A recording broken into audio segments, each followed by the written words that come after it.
வணக்கம். நியோமேக்ஸால் பாதிக்கப்பட்ட தூத்துக்குடி முதலீட்டாளர்கள் சார்பாக ஒரு விழிப்புணர்வு பதிவு. 12/6/2026 அன்று நீதிமன்றத்தில் நமது வழக்கு தொடர்பாக நடந்த விசாரணையின் பதிவு. இந்த நியோமேக்ஸ் வழக்கானது காலை 10:30க்கு ஆரம்பமானது. முதலில் பேசிய வழக்கறிஞர் தனது கட்சிக்காரர் ஒருவர் தற்போது குற்றம் சாட்டப்பட்ட நிறுவனங்களில் ஒன்றான எக்ஸ்ப்ளோரா நிறுவனத்தில் இருந்து 2019ஆம் ஆண்டு 9600 சதுர அடி நிலப்பரப்பை பதிவு செய்திருப்பதாகவும் அந்த இடத்தை தற்போது ஏலத்தில் சேர்த்திருப்பதாகவும் மாண்புமிகு நீதிபதி அவர்களிடம் புகார் செய்திருக்கிறார். அது சம்பந்தமாக ஒரு தனி வழக்கு பதிவு செய்திருப்பதாகவும் அவர் தெரிவித்தார். அடுத்து பேசிய நியோமேக்ஸ் வழக்கறிஞர் திருச்சி சிறுகனூர் சனமங்கலம் கிராமத்தில் மணச்சநல்லூர் சார்பதிவாளர் அலுவலகத்தில் 112 ஏக்கர் வரை Live Bright Properties Private Limited என்ற நிறுவனத்தின் பெயரில் பதியப்பட்டு அட்டாச் செய்யப்பட்டுள்ளது. ஆனால் அந்த நிலம் மதிப்பீடு செய்யப்படவில்லை என்று தெரிவித்தார். செங்கல்பட்டு மாவட்டம் நெய்க்குப்பி கிராமம் மதுராந்தகம் சார்பதிவாளர் அலுவலகத்தில் 134 ஏக்கர் வரை குளோமேக்ஸ் ப்ராப்பர்ட்டிஸ் பிரைவேட் லிமிடெட் என்ற நிறுவனத்தின் பெயரில் பதிவு செய்யப்பட்டு மதிப்பீடு செய்யப்பட்டுள்ளதாக தெரிவித்தார். அடுத்து வாசுதேவநல்லூர் என்ற இடத்தில் குற்றவாளியின் உறவினர் சூசை மேரி என்பவருடைய பெயரில் 2 சொத்துக்கள் அட்டாச் செய்திருப்பதாக தெரிவித்ததோடு அந்த தகவல்கள் அடங்கிய பென் டிரைவை நீதிமன்றத்தில் ஒப்படைத்தார். அடுத்து 25 வருட அனுபவம் உள்ள ஒரு ரியல் எஸ்டேட் நிறுவனம் சார்பாக பேசிய வழக்கறிஞர் மதுரை உயர்நீதிமன்றத்திற்கு அருகில் உள்ள 39 ஏக்கர் ஒரு ஹவுசிங் ஏரியா, அது தற்போது பேரன் லேண்டாக இருக்கிறது. அதனுடைய அரசு மதிப்பு 34 கோடியாக தான் இருக்கிறது. ஆனால் அதனுடைய மார்க்கெட் மதிப்பு ஏறக்குறைய 164 கோடியாக இருக்கிறது. இந்த முழு தொகையையும் எங்களால் முதலீடு செய்து வாங்க முடியாது. ஆனால் டெவலப் செய்து அதனுடைய மதிப்பை பல மடங்காக உயர்த்தி கொடுக்க முடியும். இதில் எங்களுக்கு சிறிய லாபம் இருக்கும். எங்களுக்கு அனுமதி கொடுத்தால் இதை நாங்கள் நல்ல ஒரு மதிப்பு உள்ள ப்ராஜெக்டாக மாற்றி தருவோம். 39 ஏக்கர் பேரன் லேண்டை டெவலப் செய்து தருவதற்கான ஒரு முன்மொழிவை நாங்கள் கொடுக்கிறோம். இதை மாண்புமிகு நீதிமன்றம் பரிசீலனை செய்ய வேண்டும் என்று அவர்கள் கேட்டுக்கொண்டார்கள். இதன் மூலம் பாதிக்கப்பட்டவர்களுக்கு மிகுந்த பலன் கிடைக்கும் என்றும் கூறினார். சாப்ட்வேர் சம்பந்தமாக பேசிய அரசு வழக்கறிஞர் அரசாங்கம் சாப்ட்வேருக்கான தொகையை விடுவிக்கவில்லை என்று சொன்னபோது கோபமடைந்த நீதிபதி அவர்கள் கண்டனம் தெரிவித்தார்கள். முந்தைய அரசு வழக்கறிஞர் திரு முனியப்பராஜ் அவர்களை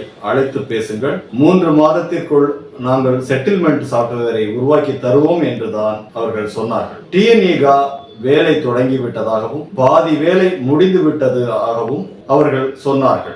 அப்படி என்றால் டிஎன்இகா வேடிக்கை காட்டுகிறார்களா என்று மாண்புமிகு நீதிபதி அவர்கள் காட்டமாக விமர்சித்தார்கள். மேலும் ஏற்கனவே பாதிக்கப்பட்டவர்களால் முடிக்கப்பட்ட ஒரு சாப்ட்வேரை இந்த நீதிமன்றம் கொடுத்தது. அதை முந்தைய அரசுதான் ஏற்றுக்கொள்ளவில்லை.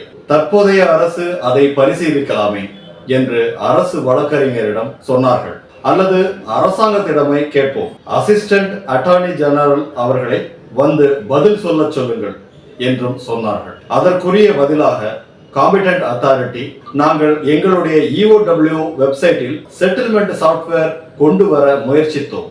அதற்குள் MSTC என்ற மென்பொருள் வந்ததால் எங்கள் கவனம் இதற்கு திரும்பிவிட்டது என்று வருத்தத்தை தெரிவித்தார்கள். எனினும் திருப்தி அடையாத மாண்புமிகு நீதிபதி அவர்கள் அரசாங்கத்திடம் கேட்டு உடனே முடிவு செய்யுங்கள் என்று உத்தரவிட்டுள்ளார். அடுத்து பேசிய MSTC வழக்கறிஞர் கமர்ஷியல் ப்ராப்பர்ட்டி 10 கோடிக்கு மேல் மதிப்புள்ள சொத்துக்களுக்கு சேவை வரியாக 0.3% அதாவது 3 லட்சம் மட்டும் வரி என்றார். 10 கோடிக்கு மேல் மதிப்புள்ள சொத்துக்களுக்கு 3 லட்சம் மட்டும் வரி நிர்ணயிக்கப்பட்டு மாண்புமிகு நீதிபதி அவர்கள் அதை அங்கீகரித்தார்கள். ஏலம் எடுத்த 2341 நபர்களில் 742 நபர்கள் மட்டுமே MSTCக்கான சேவை வரி செலுத்தி இருப்பதாகவும் இன்னும் 1599 நபர்கள் MSTC சேவை வரியை செலுத்தவில்லை என்றும் கூறினார்கள். இரண்டாவது சுற்று ஏலத்தில் 397 பிளாட்டுகள் ஏலம் போயிருப்பதாக உறுதி செய்யப்பட்டது. அடுத்து எம்ஸ்டார் சங்கம் சார்பாக பேசிய நபர் சொத்து விற்பனையில் ஏஓபி முறையை அமல்படுத்தலாம், அதாவது அசோசியேஷன் ஆஃப் பர்சன்ஸ் என்ற முறையை பயன்படுத்தலாம் என்று முன்மொழிந்தார். ஏனென்றால் இதுவரையில் நடந்த 2 சுற்று ஏலத்திலும் 25% இடங்கள் தான் ஏலம் போயிருக்கிறது. மீதி இருக்கக்கூடிய இடங்களை நீங்கள் ஏஓபிக்களுக்கு பிரித்து கொடுத்து ஒரு விலையை நிர்ணயம் செய்து விற்பனையை செய்ய நீங்கள் உத்தரவிட்டால் ஏற்கனவே அனுபவம் உள்ள ஏஜென்ட்களால் விற்பனை செய்து கொடுக்க முடியும் என்ற ஒரு கருத்தை முன்வைத்தார்கள். அந்த முன்மொழிவை எழுத்துப்பூர்வமாக கொடுக்க நீதிபதி அவர்கள் அறிவுறுத்தி இருக்கிறார்கள். பாதிக்கப்பட்ட நபர்களில் சிலர் ஏலம் எடுத்துவிட்டு ரத்து செய்வதாக நீதிமன்றத்தில் தெரிவிக்கப்பட்டது. அப்படிப்பட்டவர்களுக்கு இறுதி தொகையில் 25,000 பிடித்தம் செய்யும்படியும் மேற்கொண்டு அவர்கள் ஏல நடவடிக்கையில் மறுபடியும் கலந்து கொள்ள வேண்டுமானால் இஎம்டி தொகையையும் கட்டாயம் கட்ட வேண்டும் என்றும் மாண்புமிகு நீதிமன்றம் உத்தரவிட்டது. மேலும் தேனி சங்கத்தை சார்ந்த திரு மணிகண்டன் அவர்கள் ஏலம் எடுப்பவர்கள் இறுதியில் விகிதாச்சார பங்கீட்டு தொகை தவிர்த்து நீதிமன்றத்தில் கட்ட வேண்டிய மீதி பணத்தை கட்ட வேண்டும் என்று சொல்வதால் நிறைய பேர் ஏலம் எடுக்க தயங்குகிறார்கள் என்று சொன்னார். அதற்கு நீதிபதி அவர்கள் நிச்சயமாக பங்கீட்டு தொகை போக மீதி தொகையை ஏலம் எடுத்தவர்கள் கட்டத்தான் வேண்டும், அது உண்மைதான் என்று மாண்புமிகு நீதிபதி அவர்கள் தெரிவித்தார்கள். அப்பொழுது மற்ற சங்கத்தை சார்ந்தவர்கள் தேனி மணிகண்டன் அவர்களும் திருச்சி சுந்தர் தியாகராஜன் அவர்களும் தொடர்ந்து மக்களிடம் நீங்கள் பணம் கட்ட தேவையில்லை என்றும் உங்களுக்கு பணம் கிடைக்காது என்றும் உங்களுக்கு இடம் மட்டும்தான் கொடுப்பார்கள் என்றும் நீங்கள் உங்களுடைய முழு பாண்டுக்கும் இடத்தை எடுத்துக்கொள்ளலாம் என்றும் தவறாக பிரச்சாரம் செய்கிறார்கள் என்று சொன்னபோது நீதிபதி அவர்கள் இனி இவ்வாறு அவர்கள் யூடியூபில் தவறான தகவல்களை கொடுத்தால் நீதிமன்றத்திற்கு எதிரான தகவல்களை கொடுத்ததாக நடவடிக்கை எடுக்கலாம் என்று உத்தரவிட்டார்கள். அடுத்து பேசிய அரசு வழக்கறிஞர் அவர்கள் ஏற்கனவே EOW வெப்தள டெவலப்மெண்ட் செய்தமைக்கு TNEGA-விற்கு தரப்பட வேண்டிய 8,26,000 ரூபாய் செலவு தொகையை அரசு விடுவிக்க வேண்டும் என்று கேட்டுக்கொண்டார்கள்.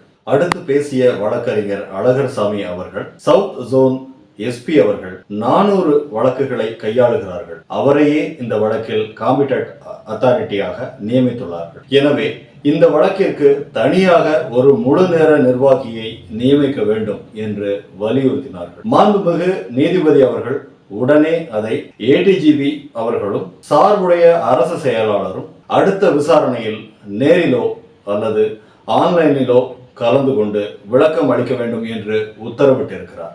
மேலும் பார்ட்டி இன் பர்சனாக கலந்து கொண்டவர்களில் பலரும் பல மதிப்புமிக்க சொத்துக்களை பட்டியலிட்டு பலமுறை கொடுத்த பின்பும் காவல்துறையினர் இதுவரை அதை அட்டாச் செய்யவில்லை என்று புகார் அளித்தார்கள். மாண்புமிகு நீதிபதி அவர்கள் உடனே அவற்றையெல்லாம் அட்டாச் செய்து வெப்தளத்தில் வெளியிட உத்தரவிட்டார்கள். பார்ட்டி இன் பர்சனாக கலந்து கொள்பவர்கள் நீதிமன்றத்தில் கண்ணியத்துடனும் கட்டுப்பாடுடனும் நடந்து கொள்ள வேண்டும் என்று அறிவுறுத்தினார்கள். அடுத்த விசாரணை வருகிற வெள்ளிக்கிழமை நடைபெறும். மீண்டும் சந்திப்போம். வணக்கம். நியோமேக்ஸால் பாதிக்கப்பட்ட புகார் அளித்திருக்கும் வாடிக்கையாளர்களுக்கு நீதிமன்றம் அறிவிக்கும் தீர்வு திட்டங்கள் பற்றி தெளிவாக அறிந்து கொள்ள மாவட்ட வாரியான வாட்ஸ்அப் குழுக்கள் ஆரம்பிக்கப்பட்டுள்ளது. இந்த வீடியோவின் டிஸ்கிரிப்ஷனில் கொடுக்கப்பட்டுள்ள குரூப் லிங்கை பயன்படுத்தி உங்களது மாவட்ட குழுக்களில் உங்களை இணைத்துக் கொள்ளுங்கள். மிகுந்த துயரத்திலும் குழப்பத்திலும் இருக்கும் நியோமேக்ஸ் முதலீட்டாளர்களே, அவேர்னஸ் அசோசியேட்ஸ் யூடியூப் சேனல் 2019 ஆண்டு ஆரம்பிக்கப்பட்டது. யூடியூபர் மாதிரி பணம் சம்பாதிக்க ஆரம்பித்தது அல்ல இந்த சேனல். தற்போது சில தீய சக்திகள் சங்கங்கள் என்ற பெயரில் யூடியூப் சேனல் ஆரம்பித்து முதலீட்டாளர்களுக்கு நிறுவனத்தின் உண்மை நிலையை மறைத்தும் நீதிமன்ற உண்மை தகவல்களை திரித்தும் அல்லது குற்றம் சாட்டப்பட்டிருக்கும் நிறுவனத்திற்கு ஆதரவாக மறைமுகமாகவும் நேரடியாகவும் அவர்களின் குற்றங்களை ஊக்குவிக்கும் வகையிலும் முதலீட்டாளர்கள் மத்தியில் குழப்பம் ஏற்படுத்தியும் பதிவிட்டு வருகின்றார்கள். தூத்துக்குடி திரு சுரேஷ் அவர்களின் தலைமை முதலீடு செய்து புகார் அளித்திருக்கும் தூத்துக்குடி நியோமேக்ஸ் வாடிக்கையாளர்கள் பதிவிடும் அவேர்னஸ் அசோசியேட் யூடியூப் செய்திகள் நீதிமன்றத்தில் முன்வைக்கும் தீர்வு திட்டங்களை அடிப்படையாக கொண்டிருக்கும். எனவே மறக்காமல் சப்ஸ்கிரைப் செய்து கொள்ளுங்கள்.